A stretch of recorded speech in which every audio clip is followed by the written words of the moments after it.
Dan untuk biaya karantina ini tidak sedikit, yaitu dapat membeli lembu 1.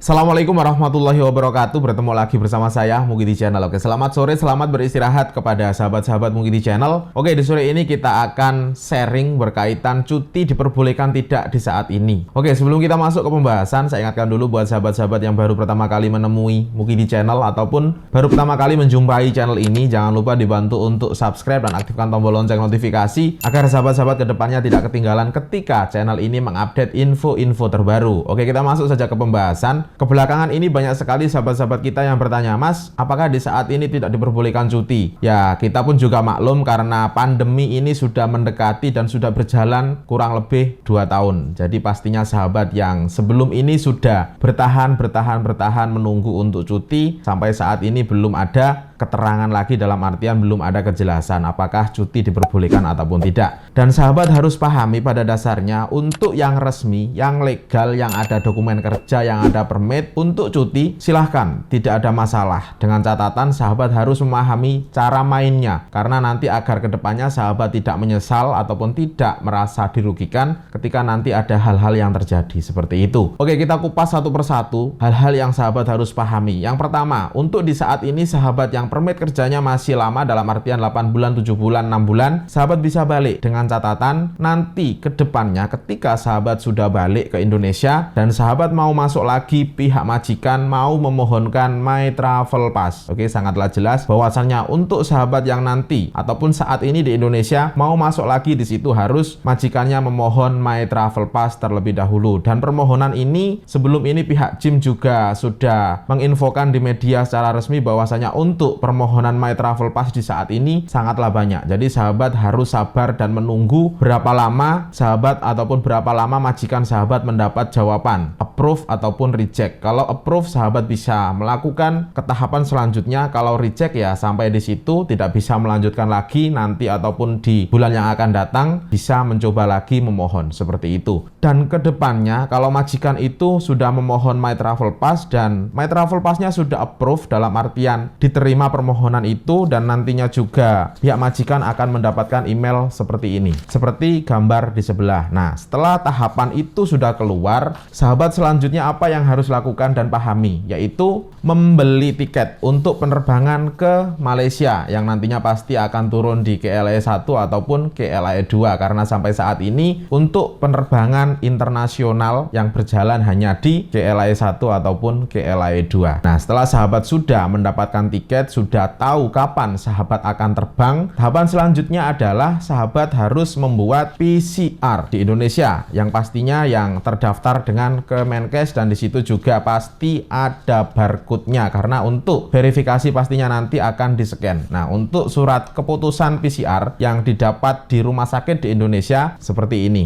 Nah, seperti di sebelah, dan di situ pun ada masa berlakunya juga sama seperti PCR di Malaysia, tapi kalau ini berlaku selama 42 jam. Jadi sahabat yang kemarin itu terbang di tanggal 16, PCR-nya buatnya di tanggal 15. Jadi ya masih berlaku surat PCR tersebut. Dan ketika sahabat sudah melengkapi semua persyaratan tadi, yang pertama yaitu pihak majikan sudah memohon My Travel Pass sudah di-approve, kemudian yang kedua sahabat sudah membeli tiket, kapan sahabat rencana mau terbang, dan yang ketiga sahabat sudah membuat swab PCR, dan untuk yang keempat yaitu membayar biaya karantina. Dan untuk biaya karantina ini tidak sedikit, yaitu dapat membeli lembu 1. Jadi sahabat kalau kedepannya untuk biaya ini kalau majikan tidak bertanggung jawab, dalam artian sahabat kena bayar sendiri, silahkan difikirkan ulang untuk cuti di saat ini. Untuk biaya secara total di pembayaran untuk karantina yaitu 5.200 seperti di sebelah. Nanti sahabat akan mendapatkan resit dari MyIji, dan cara pembayarannya melalui www.safetravel.myij.com.my. Nah, di situ sahabat sebelum masuk majikannya harus membayar biaya karantina terlebih dahulu.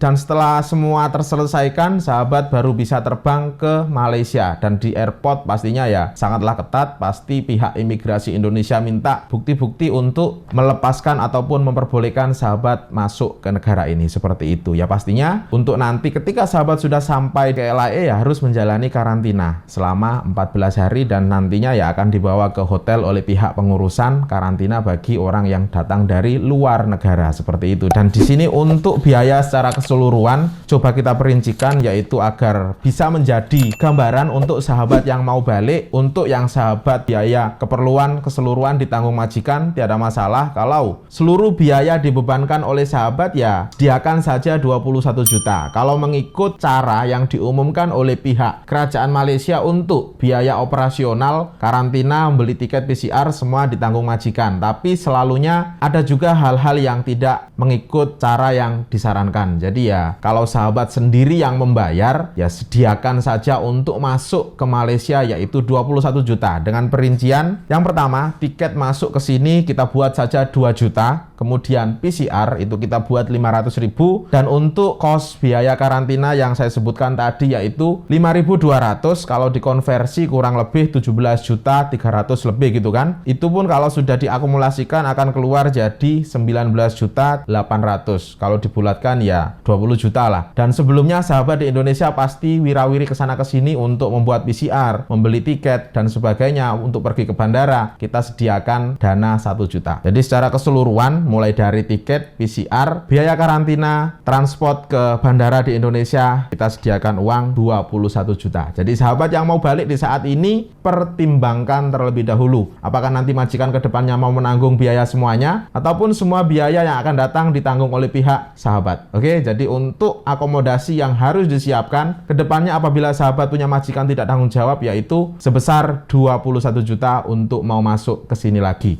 Oke, itu saja yang bisa saya share sore ini. Semoga bermanfaat dan sahabat silahkan dipertimbangkan dan dibicarakan dengan pihak majikan kalau sahabat di saat ini ada cita-cita untuk bercuti. Seperti itu. Oke, itu saja yang bisa saya share sore ini. Semoga bermanfaat untuk sahabat-sahabat Mugidi Channel di luar sana. Tetap optimis dan selalu patuhi SOP dan selalu jaga kesehatan. Akhirul kalam, Assalamualaikum warahmatullahi wabarakatuh. Selamat sore, selamat beristirahat. Salam TKI sukses. Bye-bye.